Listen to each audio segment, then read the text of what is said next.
Can you believe it? We've actually made it to another Friday. I'm just so happy, and we're getting closer and closer and closer to Christmas and New Year's and Boxing Day, by the way, which is now going to be something that we celebrate here in Washington State or in fact, the US. So imagine that. The rest of the world does it. Why not us? Absolutely. So it's coming, just to let you know. Anyway, guys, I have Ann Bender on tonight, and I'm going to tell you what, she is a pretty cool lady. She is owner and CEO at Transformative Health Coach. She's also a TV personality at Haunted Hospitals from the Travel Channel, on the Travel Channel, and co-founder and psychic medium at Bender Family Paranormal. You know, it seems like once we get into this field of the paranormal, who knows where it can go. I know for myself, I can say that for me, it started at a very young age, and it was kind of like this ghosty type thing. Things move around my room, things being tossed onto my bed. And after that, then there was some ET phenomenon that happened. And as life goes on, I get out into the woods, do a little bit of search and rescue, and I'm having Bigfoot encounters. So I think a lot of this stuff, as I've probably said many times before, ties in. And that's what you're going to hear about tonight, is how the paranormal phenomena ties into other paranormal phenomena. And then, it's just, interestingly enough, we go out and try to figure everything out. That's what we all do, right? And everybody wants to hear about it. Now we have gotten to this place where we are today. So without further ado, I'm going to go ahead and welcome everybody in. Let's see who's in tonight. We got Race Fan, Kitty Cat, Whack. Thank you very much for showing up. We got Mel WD40 in the house, of course. Welcome, welcome. Thank you very much for showing up. We got Necessary Dialogue already here. And Jules, welcome, Jules. Thank you for being here. We got Undead Jed as well. Welcome to the show. We've got, let's see, going down the list here. Yeah, we got more people popping in every second. We've got Doctor. Boy, the ticker's moving so fast. I can't capture now. We got Dr. Bob in the house as well. Welcome. Thank you very much for showing up today. We got John as well in the house. Thank you very much for showing up. And more people are popping in. So let's do this. We're going to go ahead and run the intro. And after that, we're going to get right into it with Ann Bender.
All right, that's it. Still working on that intro. The last one the other one with Tim James is now out of rotation. So we'll get it all done and get it all set up. All right. So, like I said, Ann Bender is in the house tonight, and thank you all for being here. And we're going to bring her on in right now. Hello, Ann. Can you hear me? No. Let me see if my audio is good. For some reason, it's not connecting on your side. You, if you can hear me, you lost audio. I cannot I'm hear anything you seeing are saying at this point. that is bizarre. I can see mine and I can see yours. Let me check real quick here. How about now? Is it good? No? Hmm. I can hear, but you can't hear me. Try to raise your volume up. Your volume. Yours. Let's see. Well, that's up all the way, and I had Okay, great hold on. sound before. Let's see here. I'm going to text to her right now. I can hear you just fine.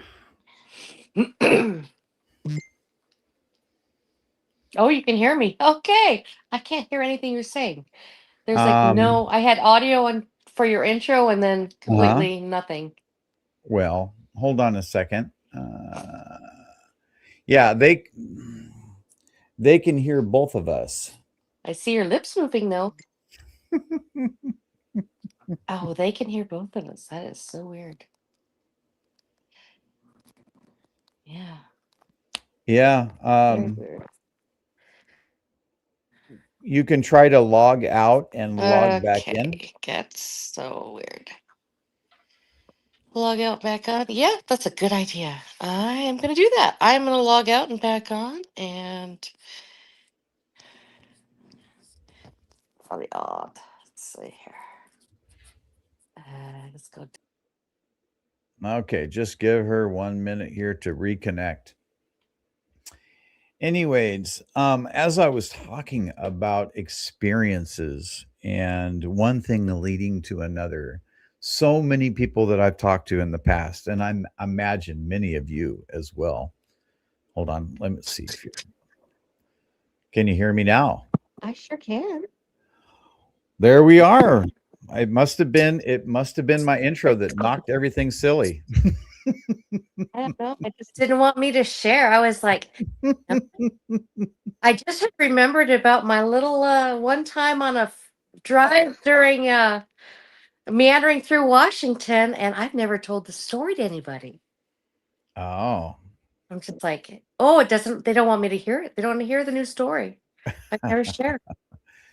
Of course we want to hear the story, but can you take us back to when everything started for you?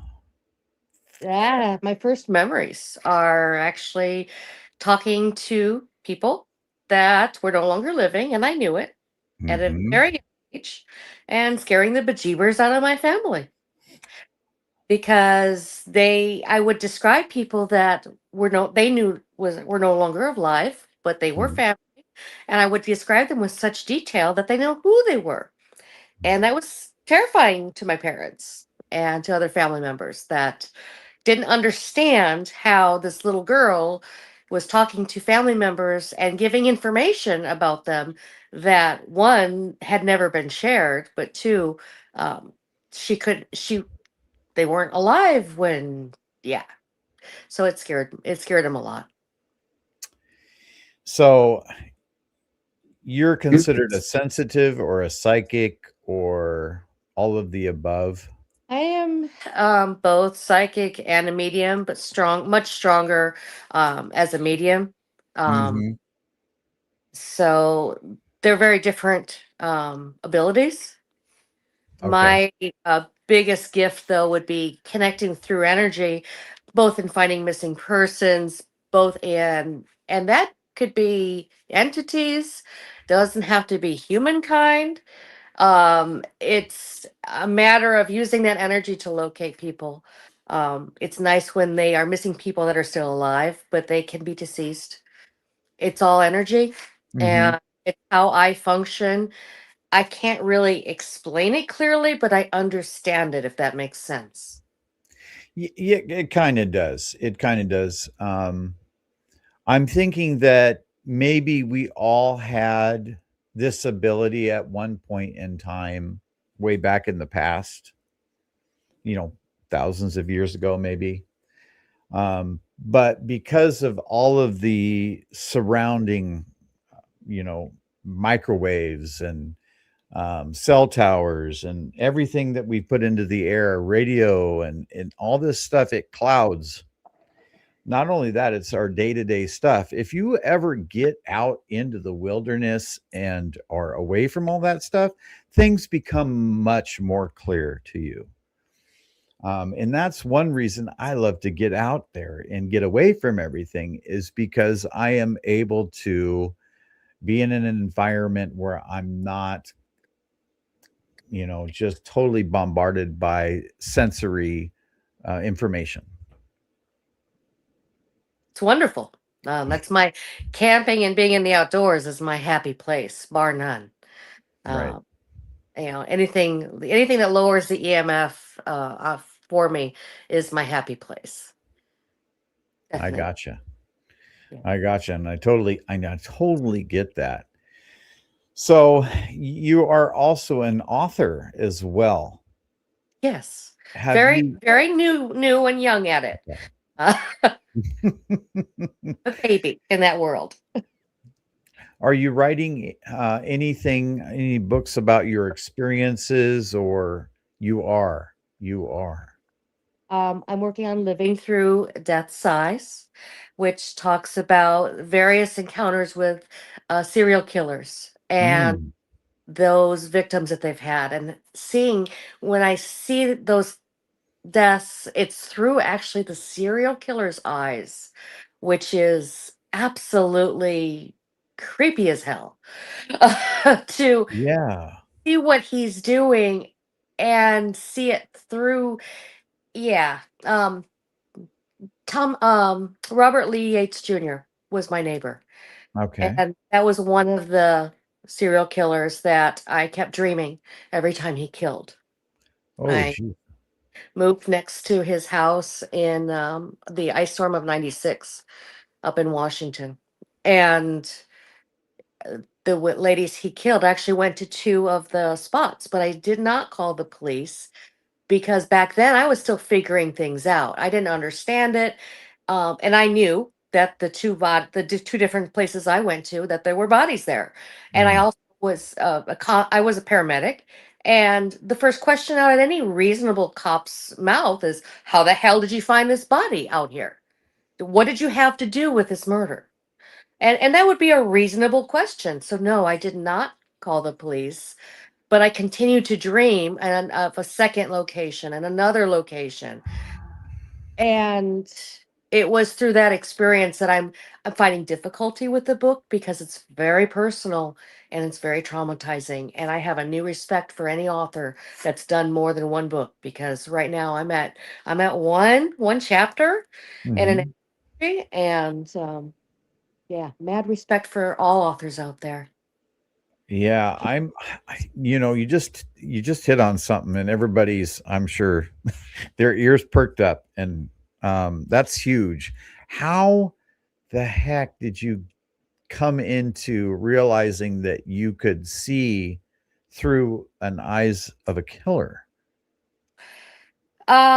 He drove past my house and I locked eyes with him. And he drove one vehicle, and then he went past from the van in his sports car. I don't remember whether it was a Corvette or it was one of those fancy little sports cars. And his eyes had changed. They went from this normal looking blue eye color to this jet black. It was different. It was the same person driving his other car, but his eyes had changed. Mhm. And that's when the nightmares, I put two and two together. Who I was seeing through, I knew was him. He hadn't been arrested yet. He hadn't been caught yet, obviously. Hmm. And I figure skated on the other side of town, so I would drive from the South Hill of Spokane over to the ice rink early, really early every morning. Um, Down the hill from my house in the South Hills where one of the bodies was.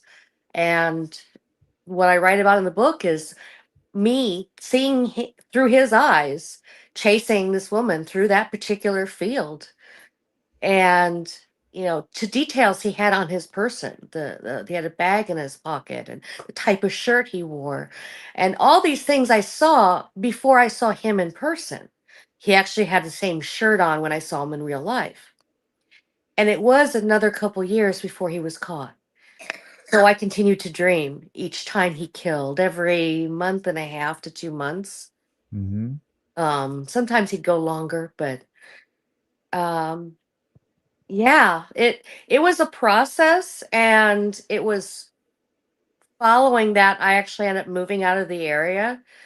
Um, that I finally started putting pieces together and realizing the value that I didn't just see dead people. I didn't just talk to ghosts. There was more that I could do to help enforcement off the radar. Nobody needs to know my name or who I am when I'm helping with a cold case. I can help the proper authorities go to a location and find the evidence themselves without me being there. But Okay. getting that to them is of value, because then you have the evidence, the chain of evidence is in the proper authorities. Y- they don't need to know how or why they went there. A court of Yeah, law doesn't need to know. They just need to get the evidence to be able to solve the case. I gotcha. I gotcha. And you're currently doing that right now, helping law enforcement in I different. do. The person that I used to help regularly he's now deceased. So Okay. I don't have a regular person that I'm working with, but when Hmm. living, he was actually one of the original homicide detectives for the Zodiac. And he Oh. tested me. He tested me well. And it was neat because he's like, when I described the scene, that was just basically an empty field. Hmm. The building, the details, it's like you're actually looking at the crime scene pictures. And I know you couldn't possibly have because you weren't born then. Yeah. Uh, and he was a neat officer. He really tested me well, and I loved that because it was an honest. It wasn't nobody can do this test. It was I want to make sure that you're real, Yeah. and I respect that from any officer that uses my help.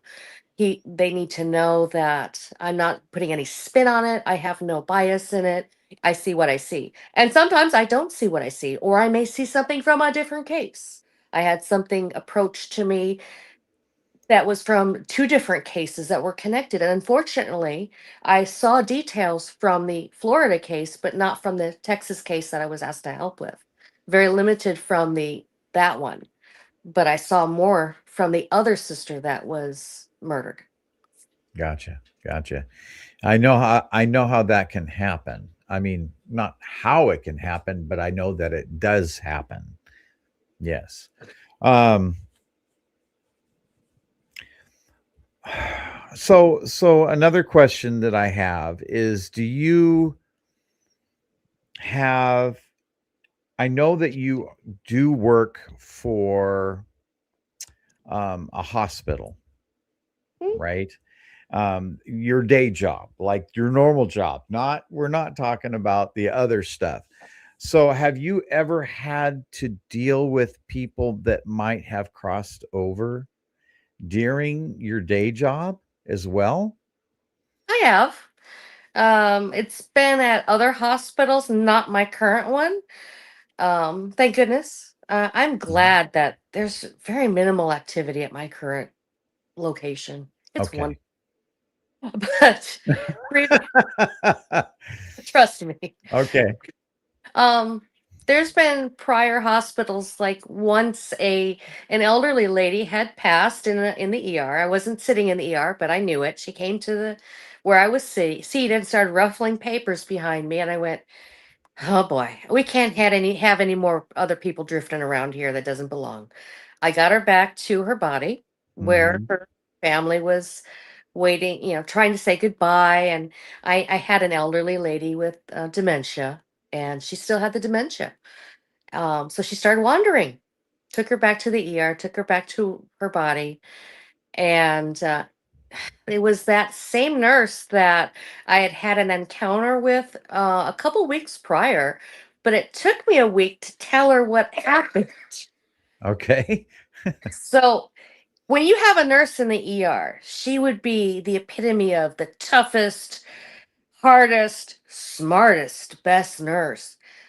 The one that's the most scary, but the one you want on working on you when you're hurt. You know the type, Mhm. right? Oh, yeah.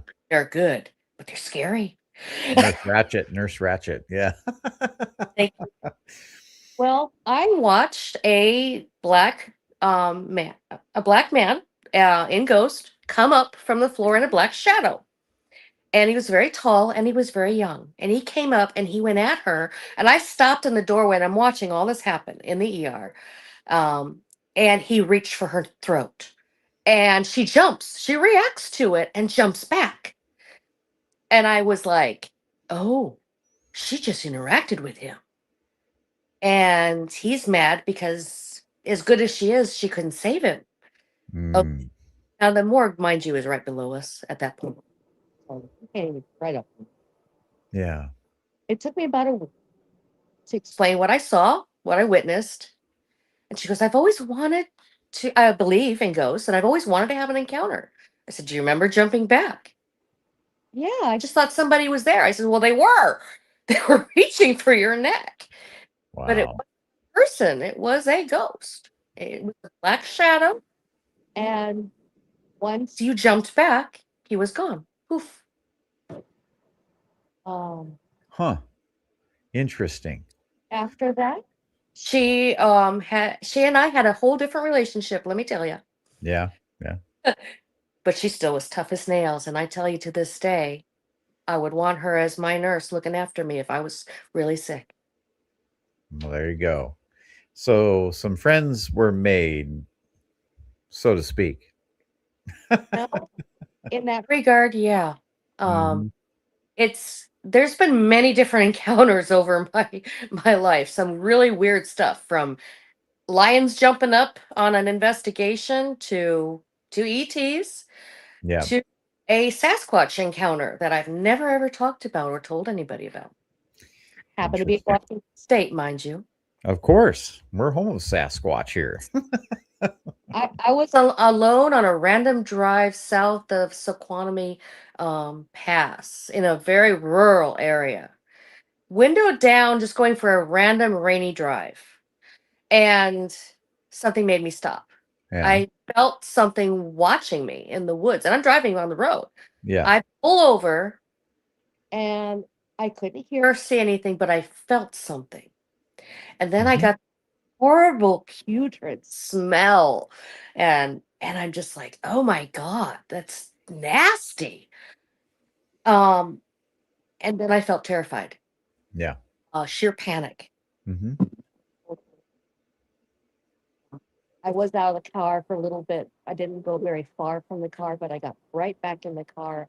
And I knew if I didn't leave right then and there, that I was going to be unalive. Gotcha. Do you do you, so your other experiences and the fact that you're psychic and clairvoyant, if I can say it that way, um, maybe that knowledge or that the fact that you are that way brings other things to you, not just spirits and that sort of thing. You, Absolutely. you From do. kids, from little kids, people are either really drawn to me or they hate me and they don't understand why. Mhm. Like, they hate me. And I've long figured out that it's because of my abilities. Mm. It's because of that draw. And but when people need me, when they need my abilities, they find me. Whether we're active with the group over the years, whether we're not active, they find us. They find me when they need help. And Gotcha. that's great. That's what I do. Gotcha. That's cool. And, I think that there's something that's on that other side, the other side of our reality, that maybe directs things to happen as well, that helps things happen a certain way. Maybe you can call them guides or whatever you might want to call them, but I think there is helpers on the other side. Oh, there's something. I really believe there is a dimensional element in all of this. Mhm.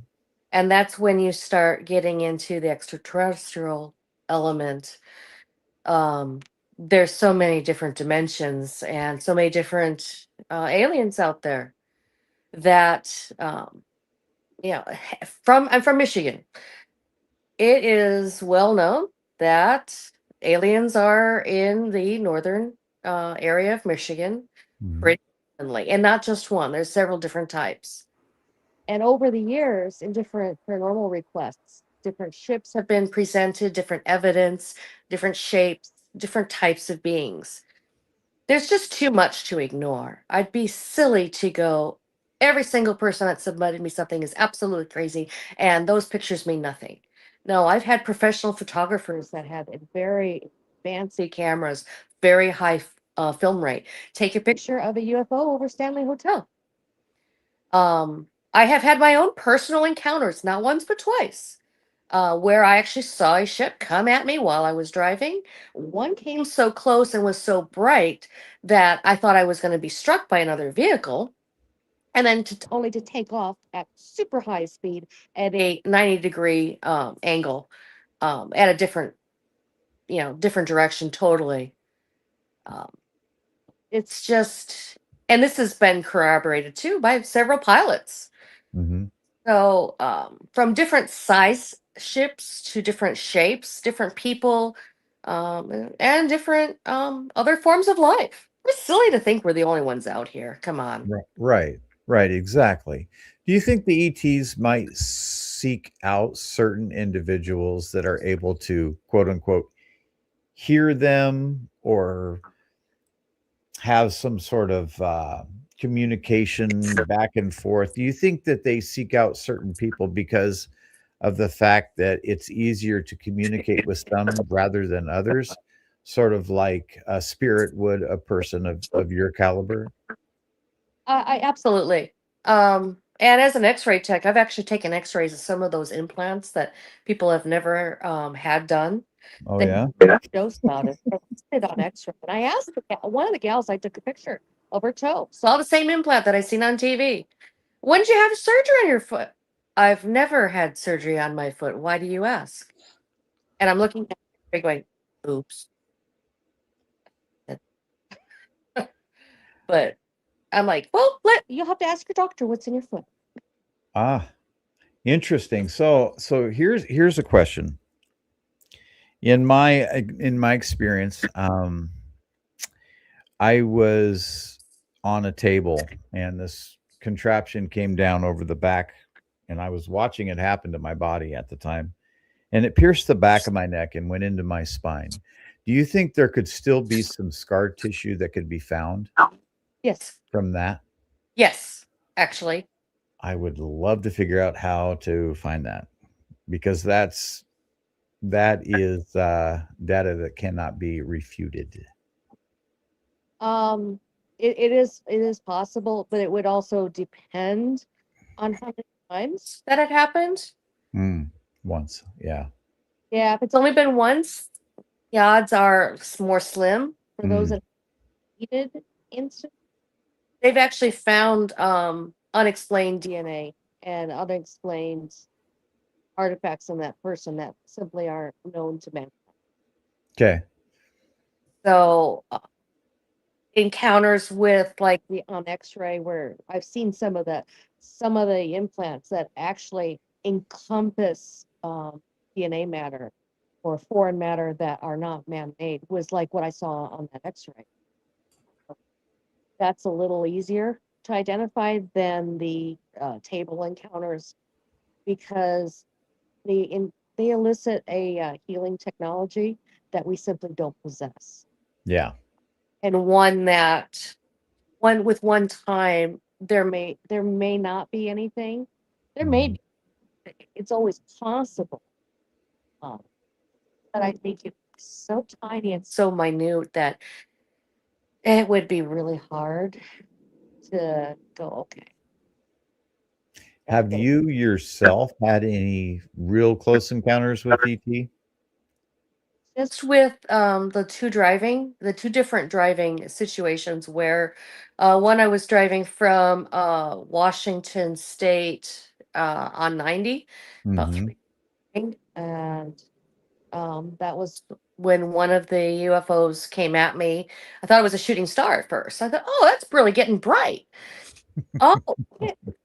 Continue on. I continue. I like, well, that's the longest shooting star I've ever seen. I actually pulled the car over and went, that's really cool. And it was getting so bright. I was like, oh, I don't think that's a shooting star. And then instant when I had that thought, the other direction was gone. I Okay. went, oh, that's not a shooting star. Mhm. That was Yeah. not a shooting star. That was something else. Yeah, but not with the entities themselves then. Not with the entities, with the entities that would be the more recent encounter that I don't speak of too Okay. often, and Okay. it's here in Sacramento, southbound 99, 2 a.m.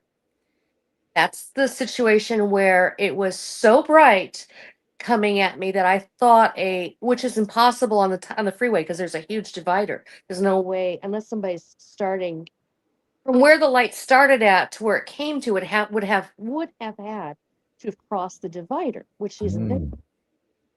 Mm. And when it got so bright, I was like, "Oh my God, I'm this car's gonna hit me."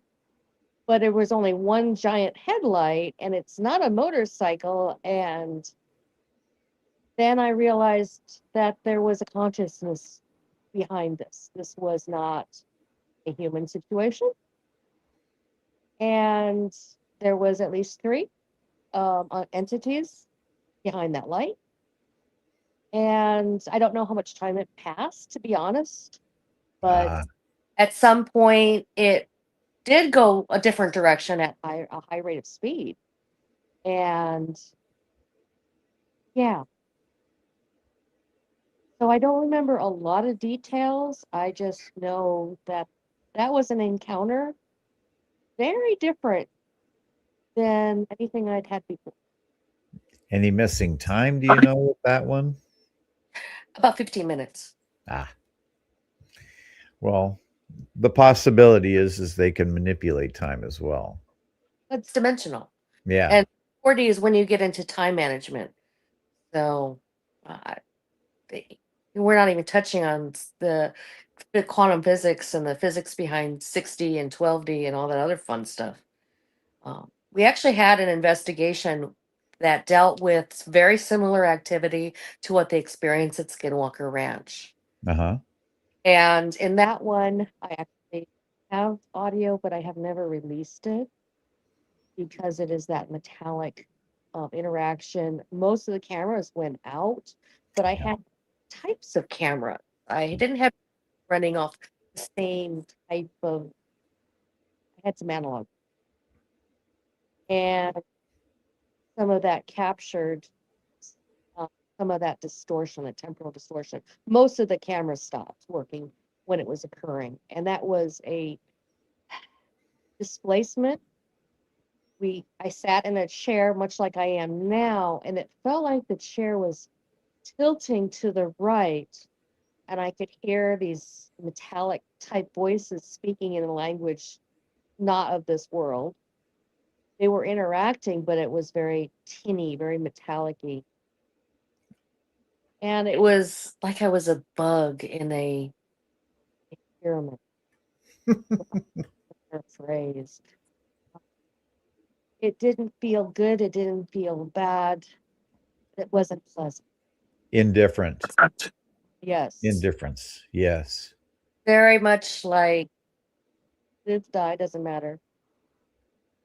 Yeah, I get that feeling too, that, they view us as just basically humans put a pair of clothes on during the day, and then they shed them at night, and once they pass, that's it, and then they, get another pair of clothes to wear for the next day. It's very much indifference Yeah. in a lot of ways. Yeah. But it was that distortion that went with it, the sounds, the frequency was very specific. And it was it, before that they came, there was this kind of certain frequency, for lack of a better term. And here we are for a paranormal investigation that we already had some incredible activity with actual spirit activity going on. And now you throw in this element in this particular room. That was a tough one. It's like, okay, we've got ghosts over there. We got ETs over here. I could not live here.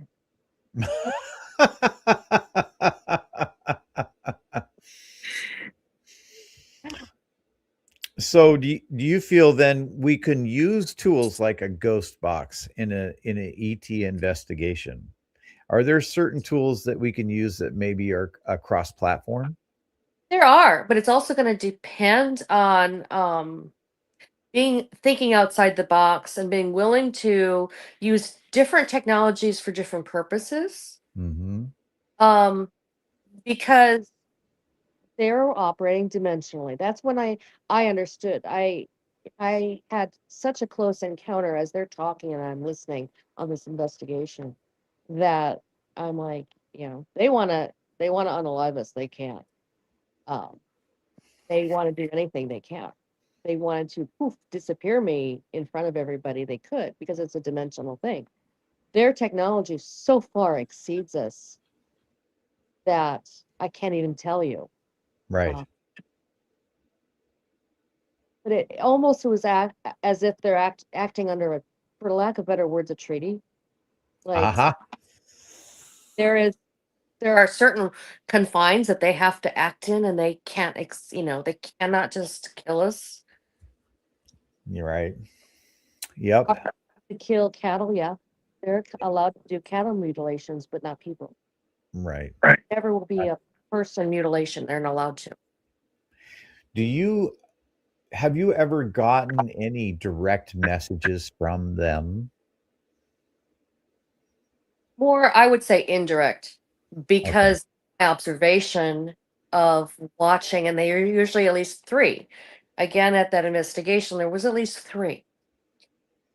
And it was just that realization of how behind the times we are, how small minded. We can't even begin to wrap our brains around the technical and intellectual advancement that these beings have.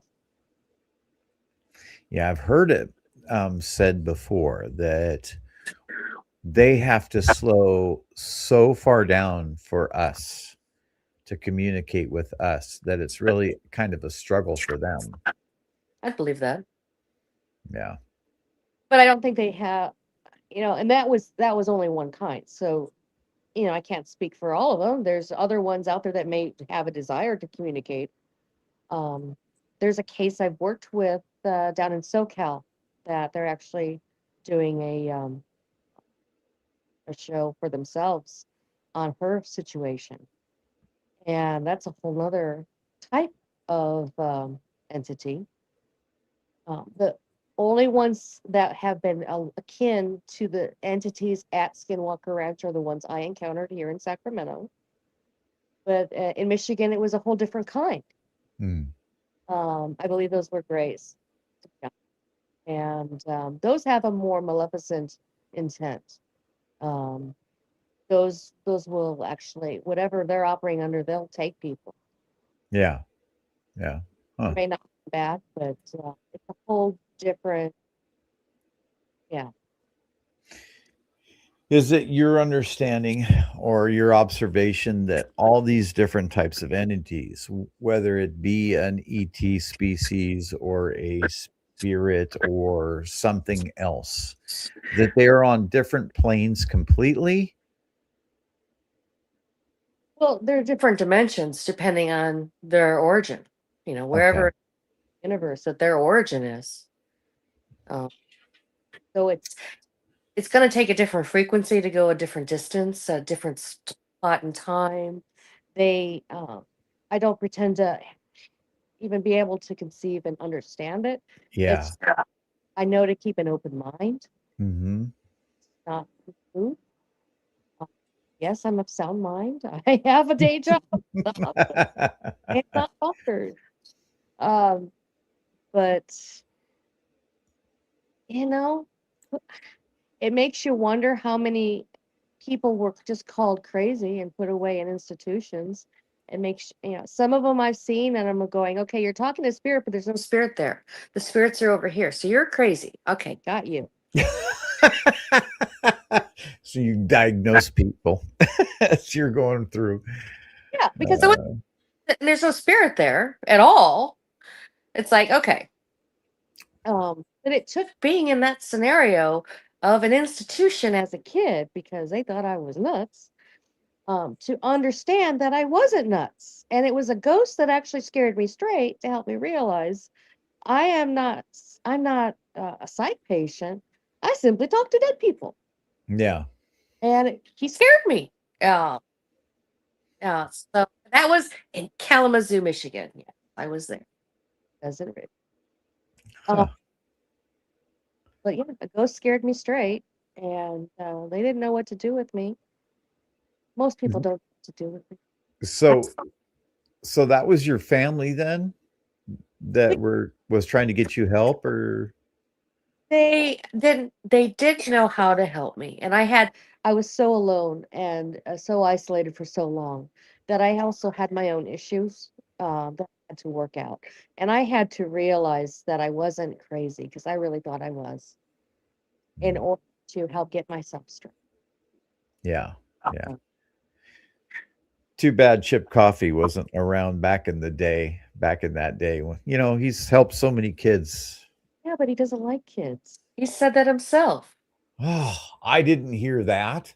in in person. And I didn't understand it because, but it's TV, so he Yeah. did the show. He's I'm sure had relationships, but yeah, he said straight up he didn't like kids, which kind of hurt my feelings That because I hurts my feelings because I thought he actually cared about these kids and didn't their mean abilities and Aaron saying that he doesn't like them. I don't know what the reasoning was, hmm. why he said that, but Wow, my that's mother-in-law absolutely adored him, and he signed a picture for her, and she treasures that to her dying day. It meant the world to her. So I'm very grateful that he did that. That was very sweet. Uh, yeah. I want to end on a positive note. Well, that's good. We'd like to think better of people than that for sure. You don't know why people say things. Maybe in that moment they're frustrated. Who knows? Yeah, something could have gone off. You're right. You're completely right about that. We don't know. So you say you're writing a book now, and you're like a paragraph, or not a paragraph, maybe a paragraph or a page in, or a chapter in. Yes. Outline of the book. I have Okay. chapters written, and yes, it's on pen and paper. I have not put it on the computer. It's Well, act- sometimes that's the best way to write. okay. Well, I believe that because, Good. for many years, I kept a journal next to the bed. And when things would happen, you know, wake up and write it down, right? So that I would remember it the next day. And then oftentimes I would try to draw pictures of those things that I saw in my dreams because they meant something, right? Yeah. Yeah. Your audio's a little bit funny, cutting in and out just a little bit, but Okay. I don't know why, but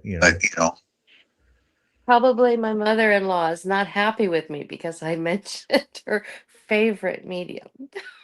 Oh, I gotcha. Yeah. Well, anyway, so are you currently working on any investigations that you can talk about?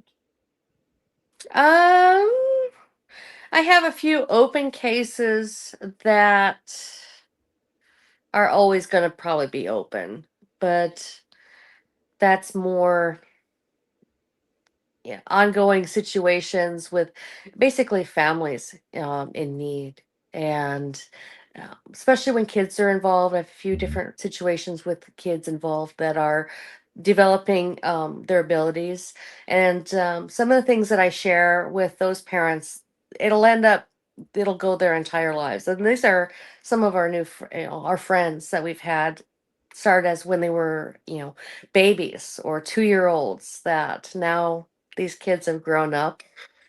And I like to think we had a positive impact so that they didn't end up like I did, feeling horrible and alone and isolated when all it was them talking to, grandparents looking out for them and other family members or other spirits going by because they were drawn to their light. Yeah. Yeah.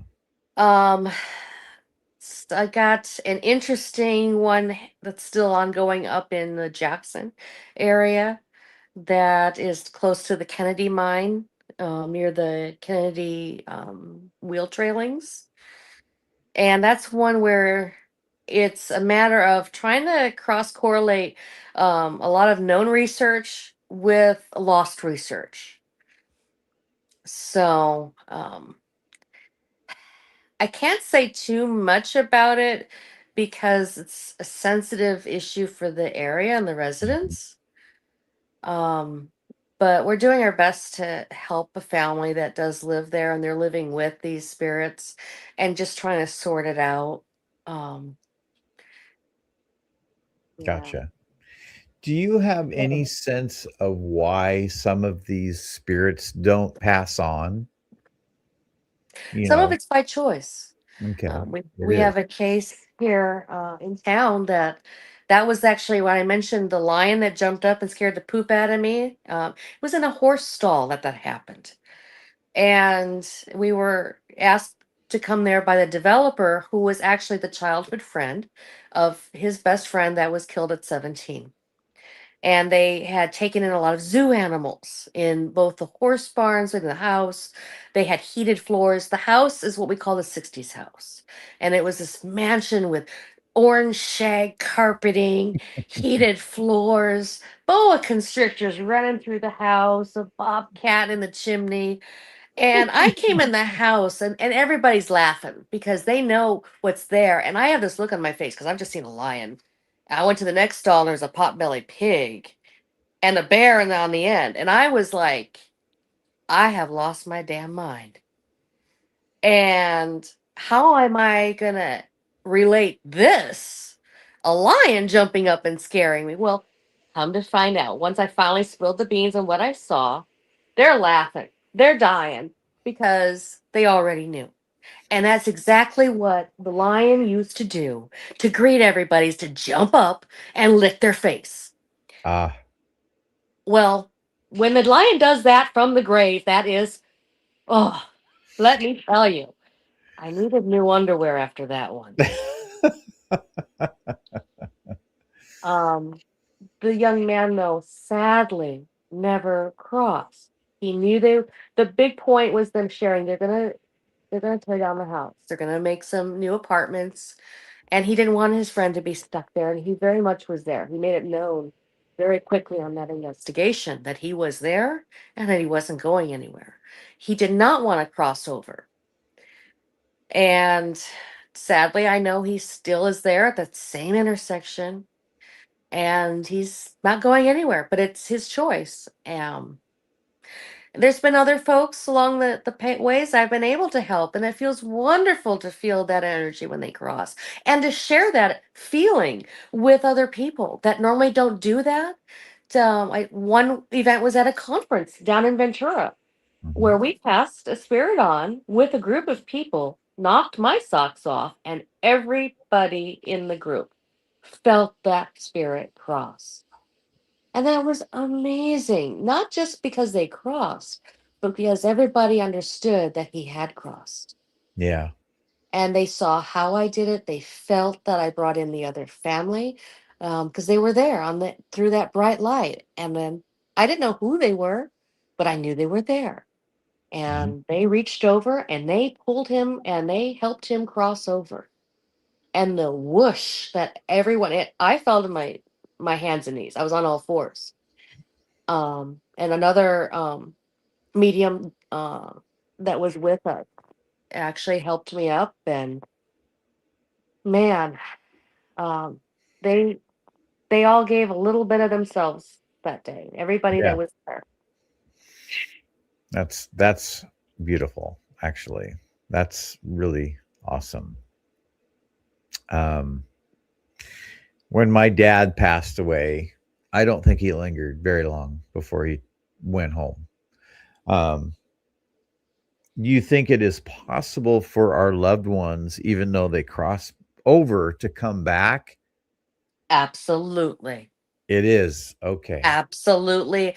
They've, whatever religion you are, they have, once they've crossed, when they choose to give you signs, to come check on you, yes, they absolutely, somebody always left bobby pins all over the house and had crossed over. And all of a sudden, when there's no use of bobby pins, you start finding them all over the house. You can't deny the fact that that's the same person. Mhm. Grandma's checking in on you, and she's letting you know she's watching out for you. Or if you've been up to no good, she's gonna know, and she's gonna let you know she is. So it goes both ways, Gotcha. not just to let you know. That's why the audio got a little funky. Is my mother-in-law was giving me what for?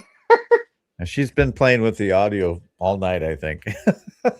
Does not surprise me at all, because she loved anything scary. She's Native American, full-blooded Chippewa Cree, from northern Montana, and she said, "I'm FBI, full-blooded Indian." She'd let everybody know it. That's Their awesome. Love that. ghost stories were their religion. That was their normal. It's not like me as a this white girl here, um, talking about spirits as it's something abnormal or paranormal. No, it was their normal. It still is their normal for their people. Mhm. And any tribe has its stories, and that's one of the reasons they're sacred. It's because it's their stories. Mhm. And really, the white people don't understand it. I'm really weird because I walk in those shoes. I see on both sides of the veil. I feel it, in a way that is difficult to explain, and I have great respect for it. Yes. Yes. As do I for Native Americans. Absolutely. Because, they've become, it's almost like they become one with earth, with their environment in a way that we can never, Yes. and that we're never able to. So yes, I revere Native Americans for sure. I got a question here from Jules. Uh, why do you think some crossings take group efforts from both sides? Fear. Fear for the person crossing. Oh. Sometimes they don't know the family that have passed that are helping them cross. They're strangers to them. And so they're very afraid. Or they may have done things in life that they thought they're going to go to hell for. And so that's another good reason. Other ones simply choose not to. They want to stay here. Period. A group effort,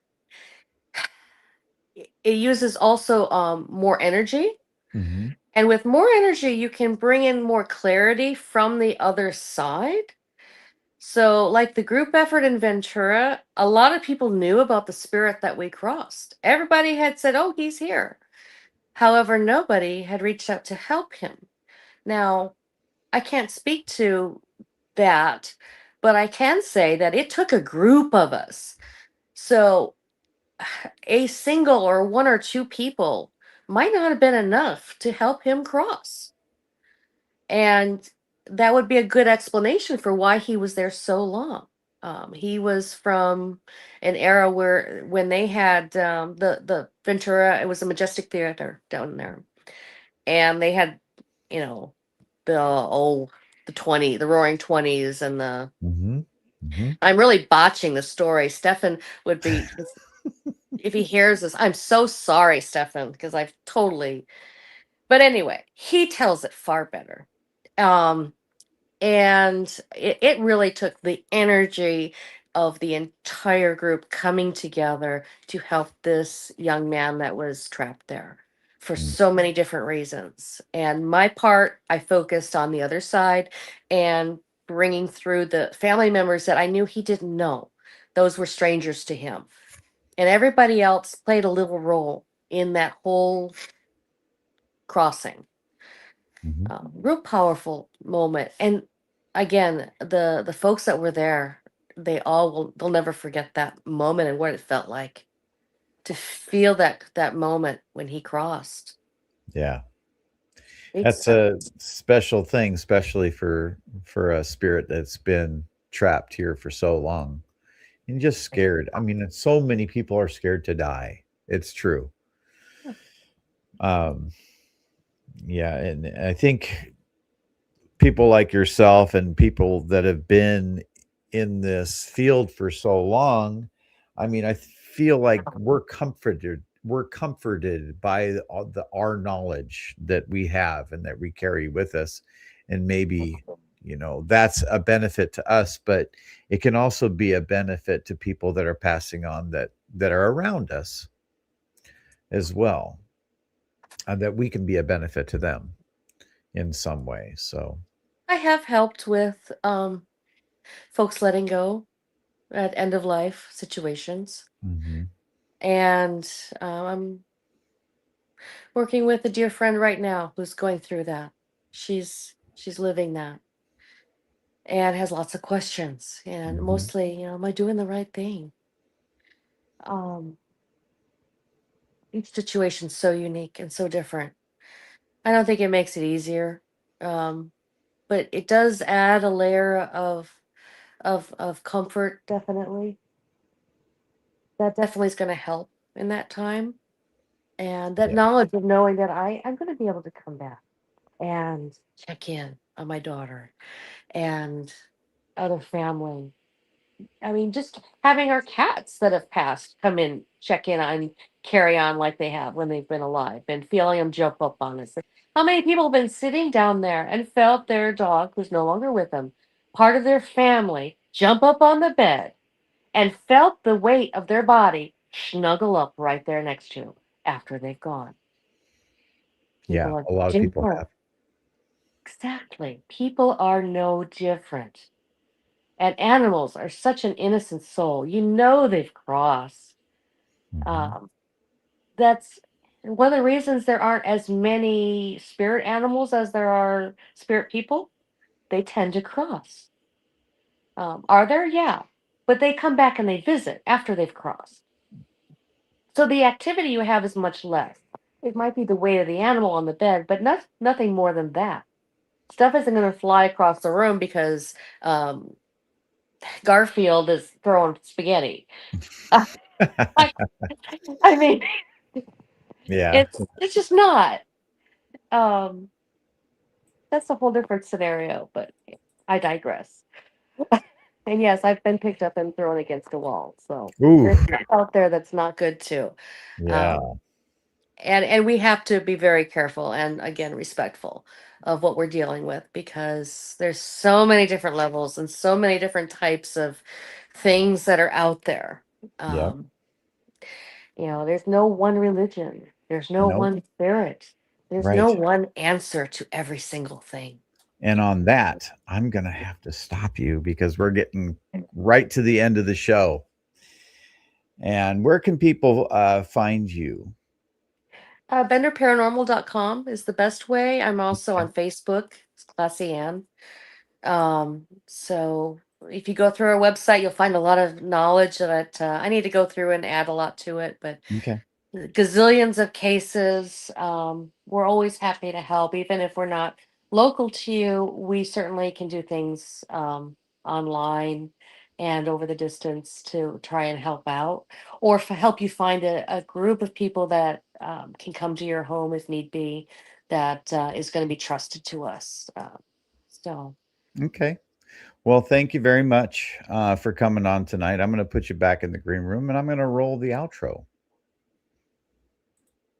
All right, guys. So I'll be on with Dave next. I'm going to be 3 hours hanging out with him talking about UFO stuff.